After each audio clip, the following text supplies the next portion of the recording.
we go back to sort of what I think about for frictionless. A frictionless experience is quick, but it's thorough and it's profitable, and it gets your customers to return and recruit other people into your brand. And if you aren't doing that with everything that you're building, or at least trying to do that, then you're going to fail.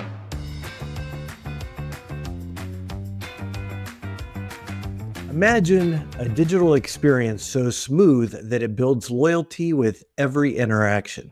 Today, we dive into creating frictionless digital experiences and how intentional design can shape customer relationships and drive profitability.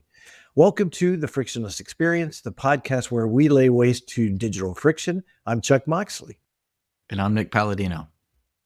Joining us today in the Frictionless studio is Adam Candela. Adam spent the last 5 years as the Director of Digital Retail and Digital Marketing at Inspire Dunkin Brands. Before that, he spent 5 years at BJ's Wholesale Club and 15 years at Staples in various e-commerce roles. Thanks for joining us, Adam. Thanks for having me. Appreciate it. I think you recently left Dunkin', but give us sort of the backdrop of what you and your team were charged with, sort of the big priorities that you were focused on there. Sure, yeah, at Inspire. Well, I started out at Dunkin' pre-acquisition, but our job was really anything digital that the customer would interact with at all. And that was mostly the digital app for Dunkin'. So driving people to order ahead, supporting people who just scan and pay. And we can talk about that later because it's an interesting challenge when I was there trying to work through that. But really any way that a customer wanted to digitally engage with Dunkin' as a brand was under our team. So Adam, you know we're all about frictionless experiences. How do you define frictionless digital experiences? Yeah, so for me, I always think of it as letting a customer interact with your brand digitally or supporting physically with digital in a way that will get them to come back and also recruit for your brand, but you have to do it in a way that's profitable too for the business. And so I think the biggest word that I use with it a lot is balance. I always found myself using that word no matter where I was, is the balance between making it so easy for the customer that you're maybe potentially offsetting some revenue or some profitability, but you really want to be able to have them come back and you want them to advocate for your brand to everybody. That's what I describe as frictionless, because it's not even just frictionless for the customer, it's frictionless for the brand to then recruit new customers because you've got your customers doing it for you. That is an interesting thing. I was actually just reading Simon Sinek's Start With Why, and in there's a part that talks about loyalty, and don't confuse repeat purchase with loyalty, because what you're really talking about is building a frictionless experience that builds loyalty so that you are committed to the brand. And it's not just the enjoying a cup of coffee because it was $1. It's enjoying a cup of coffee because you're truly sold on Dunkin'. And by the way, I am. All right. I will go out of my way to find a Dunkin' on a road trip because I dare not stop at the green place. I'm the same way, man. I'm the same way. When you grow up in Massachusetts, that's just how it is. But you're right. Yeah, it's not just making sure that somebody can get the cup of coffee for cheap too, right? In fact, a lot of times, and you guys know this, but those are the sort of customers that aren't going to come back when you're too heavily promoting those types of things. They're not going to come back. It's the people that just love the brand and love the service that they get, which is where it starts to become a challenge, right? Because when you're in the digital space, especially at Dunkin', but this is true of anywhere, when you're in the digital space, you can't control that last experience that they have. You can only control so much of their full experience. So if you say frictionless experience for a coffee chain, you have to take into account the operations. I mean, that's more than half of it. I mean, that's a big part of it. And so there's ways you can help that with digital, right? So I mentioned scan and pay. A large percentage of customers at Dunkin' actually just use their app to scan. They'll pull up to the drive-through, show their app, and they scan, and they've got their amount on their card, and they get their points, and they're gone. It's easier if you actually order ahead because you don't have to wait in the line necessarily quite as long. And if everybody did that, the lines would go a lot quicker. But getting people to do that and giving them a reason to do that was always really the hardest part of that job for me and my team, convincing them to order it within the app to actually make it frictionless for everybody waiting behind them in line at the drive-thru. Well, that's a relatively new concept, right? I mean, flashback to pre-pandemic, nobody ordered ahead on QSR brands, maybe 3% of orders, right? Because it just wasn't a thing. And then that whole thing, it's like Instacart, it's like so many things that happen. It completely changed behaviors that I'm curious, do you know what percentage were order ahead? I do, yeah. I'm not sure if I can share that, to be honest. But it was very small. You're right. It was a small percentage. I think also too, sort of like the Apple model, right? Where we don't necessarily want to be first. We want to do it well. We want to do it the best. I think there was a little bit of that we used at Dunkin', at least, of we don't have to be the first one. And this was before I was there. We don't have to be necessarily the first to have an app experience and order ahead, but let's make sure that it's the best. There might have been a little bit of that at play too, but certainly order ahead was smaller pre-pandemic, and we saw a spike, but it continued to grow even after pandemic. The spike was big, but it wasn't like it stopped. It continued to grow and grow and grow. And so, people got used to it, but also I think it spoke to the ease of the experience. But yeah, our challenge was just how do we get more people to actually use that order ahead? And it's a small consideration purchase too, right? So why do I need to open an app and order it ahead, right? I don't even want to show you this app. You should just know my face because I come here all the time, right? So give me my discount, give me my points.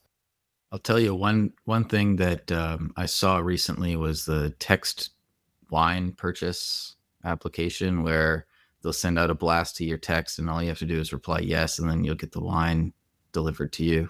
Oh, I got to write that down for my wife. What's the...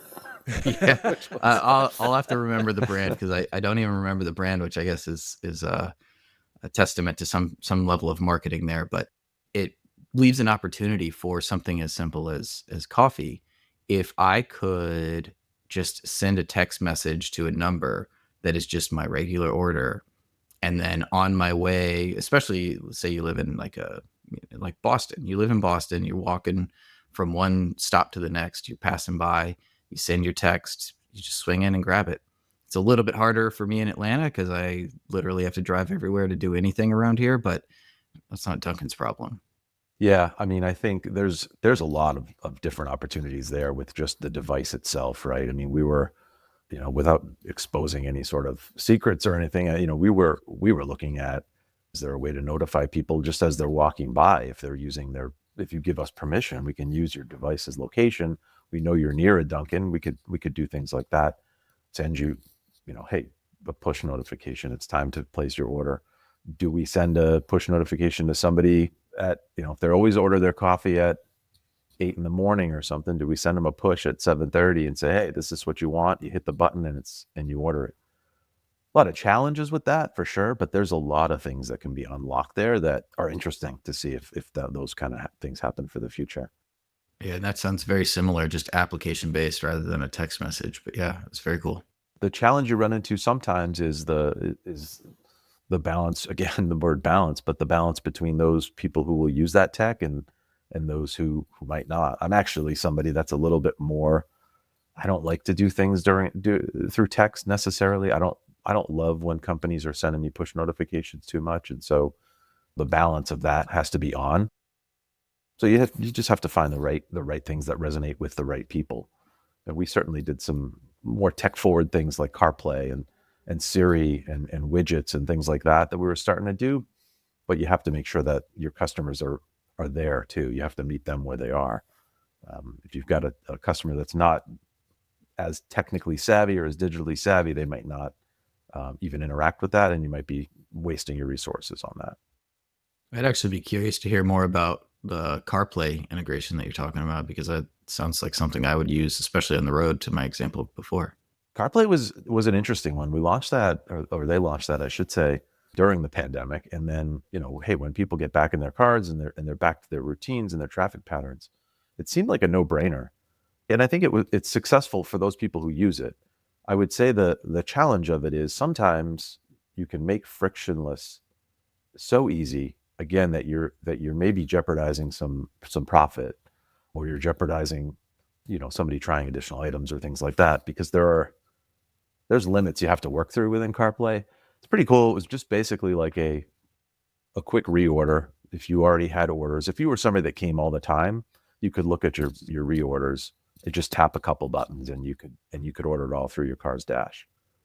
But then there's safety concerns too, and some of those things that come into play. So, you had to make sure you have a certain balance of funds on your card. If you need to load funds, then you have to do that on your device. If you want to edit your order in any way, you have to do that on your device. So it ended up streamlining the people that truly just wanted to get the same thing every day. It helps them, but are you driving people to spend less? And not everybody uses CarPlay, which ties into, I think, something you've said several times, Nick. I've heard you have to be humble. I mean, I was full bore on CarPlay. Like, this is going to be great. This is a no-brainer. People are in their cars. They're driving to work every day. They're getting their coffee. Not everybody's using CarPlay like I am. That would be me. I am not a CarPlay fan. I actually turned it off on my phone. I found it just took over my car too much. And I also have Google built into my car. So they were like competing and fighting.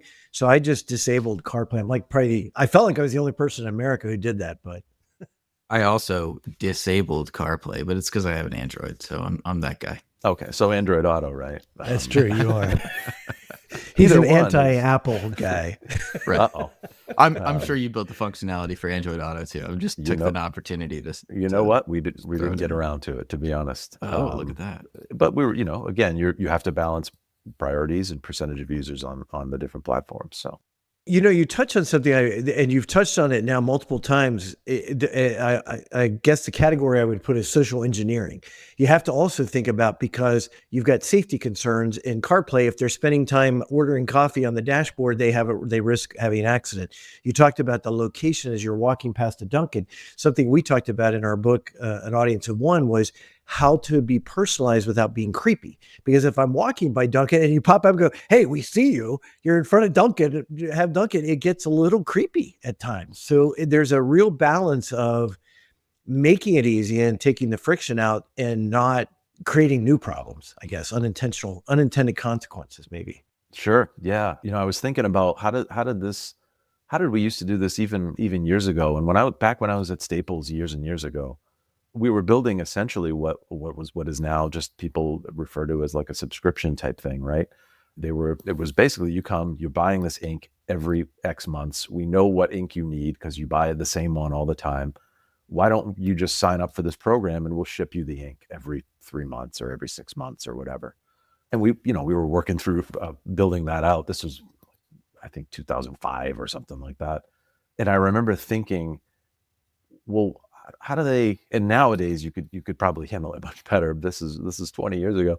How do you handle, like, what if I just keep getting the ink shipped to me? Like, these were things that we thought about back then. Like, how do they shut it off? How do we know if they got a new printer or whatever? And yeah, it can start to get a little bit, you don't want to annoy your customers. Maybe it's not creepy, but I think about like my prescription delivery that I have for blood pressure medicine. I've got like 37 bottles of blood pressure pills upstairs because it just auto renews. And it just kind of keeps coming. And I don't want to have to go through the friction of telling them, hey, stop. In the same way, I don't necessarily want somebody telling me, hey, we see you're around the corner and you didn't, buy your coffee today. Or it's 7:30, it's time to get your coffee. Yeah, well, I'm not going to work today. So why are you bothering me? You got to get that right. That personalization stuff, you got to get it absolutely right. It's a huge challenge, and I've heard you guys talk about it before with a lot of guests, but the creep factor is real, and you have to avoid it. I'll tell you one of the creepy things, and now to me it doesn't, like, it makes sense, but you go to Home Depot and you swipe your credit card, and if your credit card is signed into your account, then it's going to automatically put your receipt into your account. For the longest time, I thought that was so wild and creepy, but it's only because one time you go to Home Depot and you put in your email and it ties it to your credit card, and then your email is now tied to both your sign-in account and on the actual transaction. And then from that point forward, you swipe that same credit card and it goes into your account. I thought that was so wild. For the longest time, I was like, how did they do that? But it's so simple. Now I rely on it. Like, I always use the same credit card because I'm like, I must have my same credit card on the same, like, everything every time. Exactly. Although I think I go to Home Depot more than I would go to Dunkin'. I'm a regular at Home Depot, so they probably just see my face and know what I'm getting. But no, I agree. It's pretty crazy. We could do a whole episode on convenient or creepy. Oh, that would be fun. Man, You that'd know, be That would really be. fun, actually. I don't think you'd surprise anybody if you just called this creepy with Adam Candela and put my picture there. That would nobody would be shocked. That's awesome. So, Adam, you've talked about the balance of frictionless and profitability. Give us an example of when you remove friction and you hurt profitability. Yeah. So I mean, I think even just going back to that CarPlay example, you've removed friction essentially because you person's in their car. They don't even have to open the app. They're on CarPlay. They tap Dunkin'. They see their coffee, the order that they did last time. It's literally 2 taps and it's there and it's ready to go. What you've removed though is the ability for them to see any other products that you might have. You've removed the chance for you to maybe have them add something else, a donut or something to their order. They literally cannot do that now. And so now it's even harder for them to spend more with your company if you want them to. And so I think even that you can run into that trap a little bit, I think, with some personalization, even within the app, right? If we're still talking coffee, if I'm pulling up my app as a customer and I see my order that I've ordered before and I tap it, if I don't get something that shows me, hey, you could also get this, I'm gonna take the path of least resistance, right? Like water. I'm just gonna try and get there and out as quick as I can. A very small consideration purchase. If I make it that easy for somebody to just get in and out, then I'm foregoing any chance to show them something else or show them why maybe they want to come back again next week and get something else. You have to introduce a little bit of friction or keep a little bit of friction. Maybe you're not introducing it in order to make sure that you're being profitable, because the return trips probably, even with something like coffee, that it was always surprising to me that you might think as an outsider that somebody's coming all the time. They're coming 2-3 times a week. It's actually not the majority of the customers who are frequenting a coffee place. They're not going there 2-3 times a week. They're going there, maybe a few times a month. And so your return trips aren't going to make up for making it so easy to get in and out and giving them $1 or $2 coffee. You're going to lose. You're going to lose in the long run. And if you give somebody a chance to try something else at your company, right, then they might like it and oh, I didn't realize you even had this. It's not as much as the grocery store, the old grocery store thing where you hide the milk and the eggs in the back and make them walk all the way through the store. But if you don't have to necessarily put it right front and center with them. But if I go back to even my Staples days and think about copy paper, right? People come in 135-848. I still remember the SKU was the red box copy paper, your basic copy paper. Somebody comes in, they want paper, they're in, they're out. They might need a different paper. They might need a heavier paper. They might need paper that uses a laser printer paper, right? Some of those papers are actually better for the task that they need. And so again, if you make it too easy to just come in and out and get that paper, you're missing a chance to sell them on something they might need and gets you a little bit more profit. And if you do that, give them what they need and get a little more profit, then they'll actually become more loyal because they got what they needed and they knew you're giving them something of value. You're not trying to just get more money out of them. You're trying to give them something of value, but something that they need so they'll come back again. So those are a couple examples. I'm sure I could probably talk for hours. You guys could probably talk for hours about it too, right? That profitability and making it too easy thing is a tough nut to crack. I think it's a really interesting example. I could see it now. Someone's like, you know what? I didn't know Dunkin' had donuts. That's because they took donuts out of the name. I mean, it's not just the donuts, Nick. There's more than that there. But yes, I hope they have loaded hash browns. As somebody that's going a lot, the loaded hash browns are those. I do, and those things are great. I was obviously making a cheeky joke, but I was very sad to see the donuts name go away. But I kind of get it. Everyone says just Dunkin'. No one says donuts. But Yeah, that was before my time, so I don't really have the insight into it, but I think everybody still calls it Dunkin' Donuts. So Again, we talked about the social engineering thing. It's so easy to get all of that stuff wrong. That easy stuff. Like Alexa constantly asks me, "Hey, I think it's time you order XYZ product because you ordered it." And the frequency of those things change so much that I am not. It's another thing. I feel like suddenly I'm a Luddite because I'm not a fan of the automatic reordering. I have almost nothing on that because it never times correctly. I'm either getting it too early or I'm having to rush a shipment because it didn't time correctly. I guess we just have unusual use patterns, but it is kind of that tricky thing. And in the case of, if I think coffee, when we are in the office, which is about once a quarter, and I'm there with colleagues, I will sometimes stop and get 3 or 4 other drinks. And then if it constantly brings that one back up, while I'm here at home, I'm never ordering those drinks. It's those people aren't even with me. So it's that weird kind of, or not weird, but the challenge of making it easy without complicating it and adding unnecessary friction that annoys. yeah, you can try too hard, and that all comes back, I think, to some of the things I've heard Nick say before too, which is that humility of we might have a great idea, we might think that this is the right thing to do to let's a subscription or whatever. You have to listen to your customers, and you have to know that you're going to be wrong 90% of the time, or at least I was wrong 90% or 95% of the time for me. But you're wrong. You're usually wrong, and you need to make sure that you're not just jamming something through that you think makes sense because the company's asking for it or the company would benefit from the profit of it. You have to make sure that it's something long-term customers will want.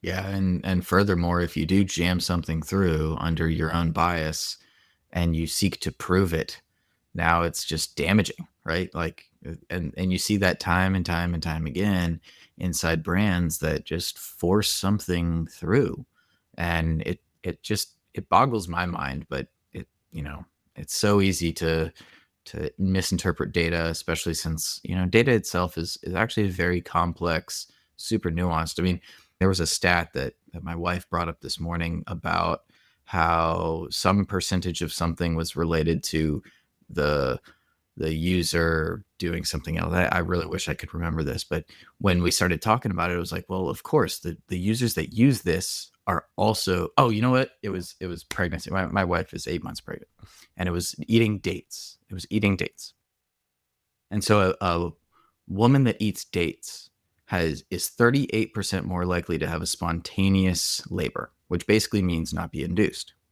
I was like, wait a second, that doesn't pass the sniff test to me.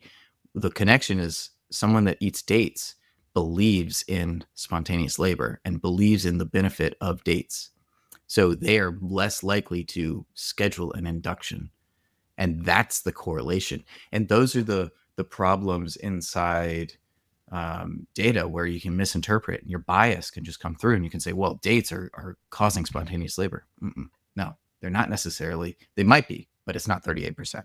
Something I don't remember much from college because I'm so old and it's been a while, but something that always stuck with me. I had a professor that would say this over and over again: correlation does not prove causation, over and over and over again. And anytime I hear anybody say anything of like, oh well, this percent of people did it, so, or this means that, I always try to be a little skeptical of it and say, okay, well, the two things happened, yes, but do we know that this happened because of that, or is it something else? Like, what are all the variables there? I mean, you could spend your whole life going through all the variables of digital e-commerce data. For God's sake, that's actually, it's just like it's a fun place to be, but you can just go down a path where you don't shower for weeks because you're just looking at all the data, trying to figure out how it all plays together and trying to take your own bias out of it. So you mentioned it boggles your mind that some of these things sort of get pushed through, and it makes me think of a something that I've encountered, multiple places, is if you don't have a strong product management organization, really from top down, doesn't mean everyone has to be running in sprints necessarily across the whole organization. But if you don't have a strong sense of the conceptuals within product management, how it works, how it needs to work, from the top down, then you will almost inevitably run into that situation where you're getting, conflicting directions from different groups, the groups that are tasked with building out products and roadmaps and strategies, and then the groups that are, they're leaders perhaps, or other groups that, if you aren't all on that same page and you don't all understand how it's supposed to work as a framework, then it can be really challenging. And as a Scrum team, you could be working on making iterative improvements over time, for years and years and years, and it almost feels like, well, are we providing value? Because we're getting this from left field saying, no, you have to do this, and so, by the way, it has to be done now. That's a real challenge that I've encountered everywhere I've been, is making sure that the whole organization at least understands what the product function is and how it's supposed to work and how those teams should work. So that's a great transition. We've talked a lot about external friction and customer friction. Let's talk a little bit about internal friction with the team and how that can enhance customer experience. What have you experienced in your past with cross-team dynamics and stakeholder buy-in, and how you get frictionless teams working? Well, I think if I start at the smaller piece of it within the team itself, I think humility is something that at least I've always tried to really, well, I don't really try to practice it, but I just do practice it. It's the only way to go, I think, for all teammates. And what I mean by that is, you have to be, if you're the product manager or the business facing member of that team, right, responsible to go to the stakeholders and bring the strategy and the vision and get the team, working on a product, you really have to go in there and say, listen, we're a team. I'm just the mouthpiece, essentially. I'm going to help to break down barriers for you guys. I'm going to help to insulate you. I'm going to help to explain why the hell we're doing what we're doing here to everybody else that doesn't get it. But you need to create that within the team so that the team can function with as little friction as possible. And by the way, if you do that, the team works. If you truly do it and truly understand how valuable it is, everybody on the team will feel safe to say, hey, I had an idea. Oh, what about this? So what if we do that? And your products and your results will be exponentially better, because now you're getting truly unfettered ideas from people on your team that will definitely lead to things that customers want. Your teammates are customers too. They're using your apps or your websites, et cetera. And so, I've been in situations where the guy from QA is going, well, how come we don't do this? I was using XYZ app, or I was on, 123.com, and I saw this. It's like, oh yeah, I don't know. I don't know why we aren't doing. That's a great idea. You have to approach it like that. If you try to come into the team and dictate how things should be, it's not going to work. You need to let the team do its thing and know that you're there to support, not tell. That's at least how I've tried to approach it. Now, that's the team. Within the broader organization, that's where the challenges really arise, because not everybody, at least in my experience, not everybody in the organization knows what the heck you're doing on this team. What's a sprint? What are you talking about? What's a retrospective? What grooming? What are you guys doing? I don't like Jira. I don't want to learn another tool. Like, the number of times I've shown people in other parts of the organization, like, you guys could use Jira here too. And then, software agnostic, but a platform like this, you could use it too, and it would so greatly benefit your processes and your ability to communicate with us. That's where I mentioned before, like, if it's not from leadership down, you're going to have challenges, because you're going to be trying to do things in a way that I've seen personally work really well, meaning Scrum type framework, and you're trying to do that while other teams are maybe don't understand it, or don't care to understand it, or just don't have the time to try and learn it, or that kind of thing. So what I've always tried to do to try and reduce the friction between the two internal and external teams within the same organization is to try and educate people on, hey, here's some different tools you could use. Come to our stand-ups, come to our demos, please. I don't think there's anything more beneficial to a complete organization than if everybody in the organization is coming to the demos. Something we did at BJ's, which was fantastic. We had a whole floor to ourselves as the digital team, just a big open floor. And every Friday we would have demos, and we would open the whole building up, say, come on up to the 6th floor. It didn't happen all the time, but when it did, it felt good because you knew people were actually trying to learn and understand what the hell we're doing up here on this floor. And I think as people came more and more, they saw the benefit of it. Oh, every week you guys are actually building something or making changes. And if I come enough, I can actually tell you guys something that I want to see. And in maybe 2-3 months, you can show me. That is super powerful, and I think helps do a lot of the explaining to people that just might not be familiar with the concepts. One of the things that I want to kind of tap back on when you were talking about a member of QA saw some feature on 123.com was your example, but obviously that's mostly made up. But that idea, you're like, that is a great idea. Let's do that. That is fostering a team of innovation. And one of the lessons I learned really early in my career was to not become the hippo of the room. And what that means, Hippo is an acronym standing for highest paid person in the office, but it's not really about pay, it's about influence. If you tend to be the person with the highest influence in a meeting, your ideas will be taken as directives. And if you are constantly, as the highest influence person in a meeting, if you are constantly the one with the idea, that's going to start becoming the directive, and it's going to create an environment that stops innovation, like what you're talking about, where this QA member spoke up and said, let's think about this. That is a great idea. It's going to stop that because people are going to take that idea as a directive and continue moving it forward. It's something that I've held very closely to myself, especially as I'm continuing to advance my career, because I start to become the influential person in a meeting. And I have to be very careful of, hey, what about this idea? And then all of a sudden it's like, yeah, they take off with it, and it's, well, Adam wants it or Nick wants it. Like, well, I don't.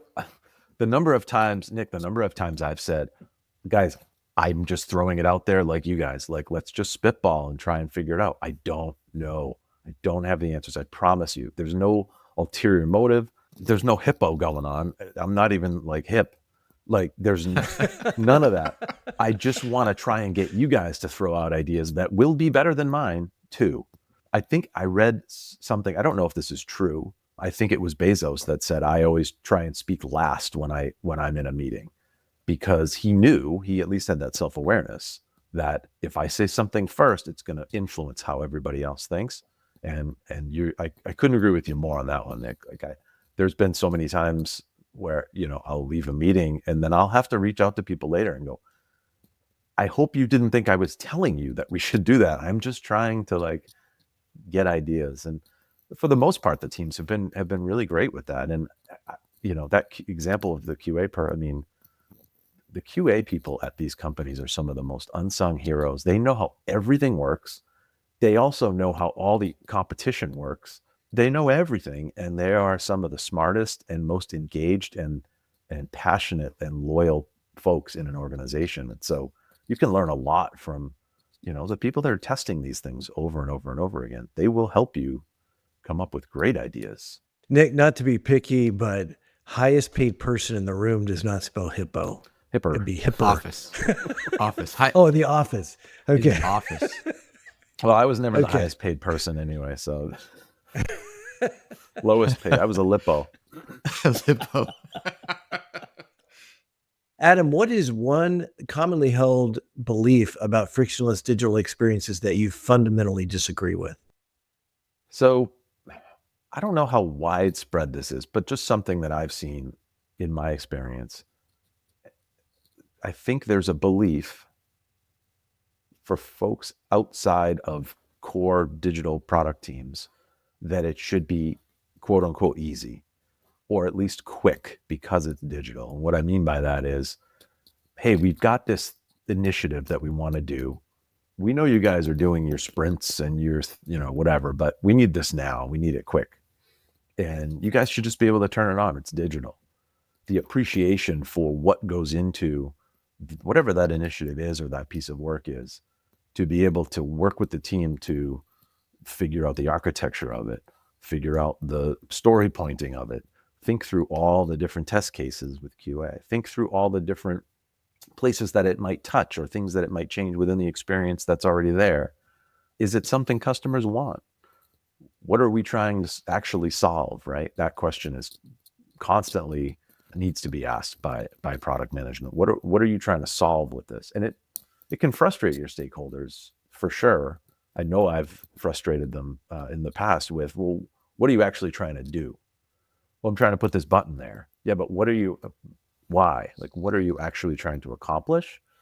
And I think when you ask those questions, you get to the root of what they're trying to do, then you can maybe do it in a different way than what they're saying.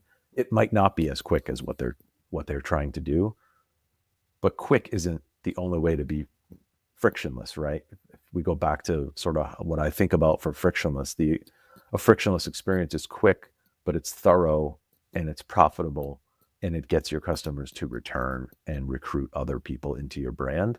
And if you aren't doing that with everything that you're building, or at least trying to do that, then you're going to fail. So for that reason, I would say it's digital. It should be quick. I think is something I don't agree with. I would hurt anybody that says otherwise. No, I wouldn't. But that's strong. No, I would. But I disagree with that statement. Well, and I was going to go on to a different part of what you said about the idea of what problem are you trying to solve? I can't tell you how many meetings I've gone into where they're going, well, we could do this, we could do this, and they start with the solution instead of the problem. And very often the solution they're going down that path is not the best solution because they haven't clearly defined the problem. Yeah. And by the way, I don't know the right solution. I don't know the right design for it. Again, let's talk to the team. We'll figure it out. And I'm not saying we know it.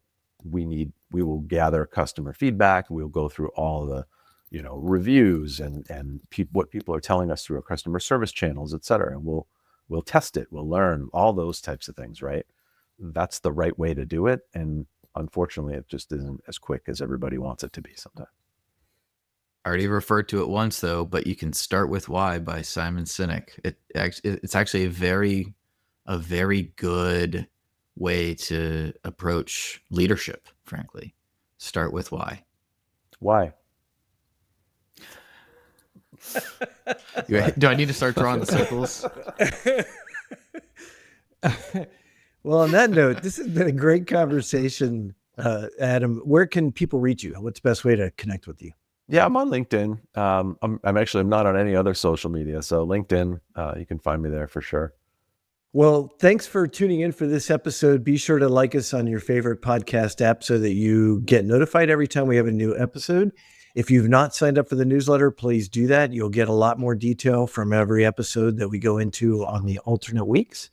And you can always reach me on LinkedIn. I am at Chuck Moxley, and Nick is at In Paladino. Hey, Nick, great conversation with Adam today about his experience at Dunkin'. Really interesting how he approached frictionless experiences, that balance between making things easy for customers, but you got to still maintain profitability. Yeah, and I loved his take on CarPlay integration. While it made ordering super simple by predicting when you're going to arrive to your Dunkin' and you can just confirm that you want your regular order, they lost opportunities for upselling and showcasing their other products and gaining loyalty and passion around other products. You just kept people in their same routine through this product. So sometimes making things too frictionless can end up hurting the bottom line. Well, and if I tried ordering with CarPlay, it would probably hurt me and my car at the same time. So speaking of balance, though, his point about personalization was spot on, like how you have to be careful with location-based notification so they don't come across as creepy. That whole "we see you walking by Dunkin" thing could definitely backfire. Yeah, and I certainly wouldn't like it, though I did get a kick out of his reaction when I mentioned not having CarPlay because I'm an Android user. Of course, I was being a little sarcastic because I have Android Auto. But the bigger point here was being humble with tech adoption, not the importance. Just because we think something like CarPlay integration is going to be huge doesn't mean customers will actually use it. Well, and I think that relates back to his insights about internal team dynamics as well. Really appreciated his take on creating psychological safety so team members feel comfortable sharing ideas, like the example he gave about the QA team members often having great product suggestions since they are so close to that product. Yeah, and he totally resonated with my point about not being the hippo in the room. That's the most influential voice in the meeting who inadvertently turns ideas into directives. Though you did call me out for my acronym skills there, Chuck. I'm sorry, I had to do it. His final point, though, about disagreeing with "it's digital, so it should be quick and easy" mentality was powerful. That whole discussion about stakeholders not always understanding the complexity behind digital initiatives really hit home. For sure. And hey, who knew we'd end up with his threat to hurt anyone who disagrees as a potential soundbite? That was a fun moment. We're going to use that one.